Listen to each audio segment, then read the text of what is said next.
오늘 말씀 18절을 보면요. 유다가 그에게 가까이 가서 이르되 그러죠. 유다가 요셉 앞에서 이야기를 하는 내용입니다. 그리고 제일 마지막 절 34절을 보면요. 두렵건대 재가 내 아버지에게 미침을 보리이다 하고 유다의 말로 매짐을 하는 것을 볼 수 있습니다. 그러니까 유다가 요셉에게 이야기하는 내용이다 하면서 마지막 절까지 유다의 이야기로 끝나는 내용이니까 오늘 본문 전체는 유다가 요셉에게 하는 이야기입니다. 그 이야기의 내용이 뭐냐 하는 것인데요. 그것은 예전에 있었던 이야기를 다시 한번 반복하면서 요셉에게 설득을 하는 것입니다. 어떤 설득을 하냐면 지금 베냐민이 잡히게 생겼습니다. 베냐민 자루에서 은잔이 나왔는데 그들이 그 은잔 때문에 우리가 당신의 종이 되겠나이다 하니까 요셉이 그 은잔은 베냐민에게서만 발견됐으니까 베냐민만 내 종이 되고 너희들은 돌아가라 이렇게 이야기가 된 겁니다.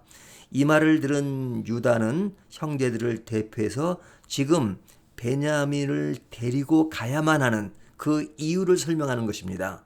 그래서 아버지가 요셉의 죽음으로 그동안 마음 아팠던 그런 상황들을 전제로 베냐민을 무척 아꼈는데 베냐민을 데려오기까지 어려웠던 그 상황들, 그리고 베냐민까지 이르면 그 아버지가 얼마나 큰 상처가 되겠는가 하는 이야기를 하는 겁니다.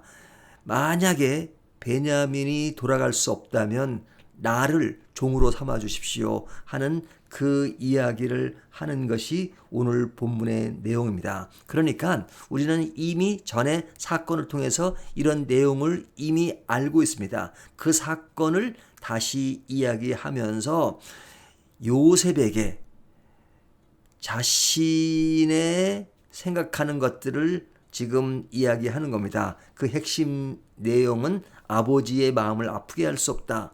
또 베냐민을 꼭 데리고 가야 한다.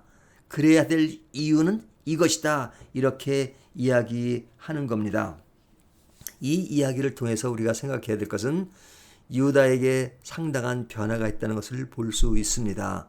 요셉을 팔 때 주도했던 유다, 그런 유다가 이제는 세월이 흐르면서 엄청난 변화를 이뤘습니다. 동생을 생각하는 마음, 아버지를 생각하는 마음, 그리고 모든 이 상황들을 해결하고 이것을 바로 잡으려고 하는 그 유다의 적극적인 자세, 이런 모든 것들이 그에게 얼마나 큰 변화가 있었는가를 보여주고 있습니다. 그는 과거가 화려한 사람이 아닙니다. 그는 그릇된 과거를 가지고 있고 초라한 과거를 가지고 있습니다. 하지만 지금 그가 요셉에게 하는 이 말은 초라했던 과거를 화려하게 만듭니다. 우리가 과거를 중시하면서 과거의 것을 지금까지 인용하며 지금 엉망으로 살아가는 경우가 얼마나 많습니까? 비록 내가 과거는 초라했지만 지금 변화되어서 그것을 회개하고 그것을 디딤돌로 새롭게 일어나는 새로운 각오를 하고 새롭게 살아가는 그 모습, 그것을 하나님은 귀하게 생각합니다. 우리가 신약 성경에서 보는 누구죠? 삭개오를 보면 삭개오는 정말로 그런 사람들에게 인정받지 못하는 사람이었지만 예수님을 만나고 나서 그런 과거를 청산하고 새롭게 시작하는 것을 보지 않습니까? 우리에게 과거가 있을 수 있습니다. 지난 과거가 다 아름답지만은 않을 수도 있습니다.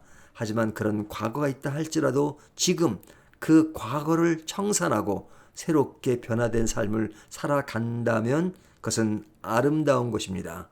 하지만 아무리 과거가 아름답다 하더라도 지금 초라한 모습으로 과거로 인하여 교만하여지고 지금 엉망인 삶을 살아간다면 그것은 더 비극적인 것이 아니겠습니까?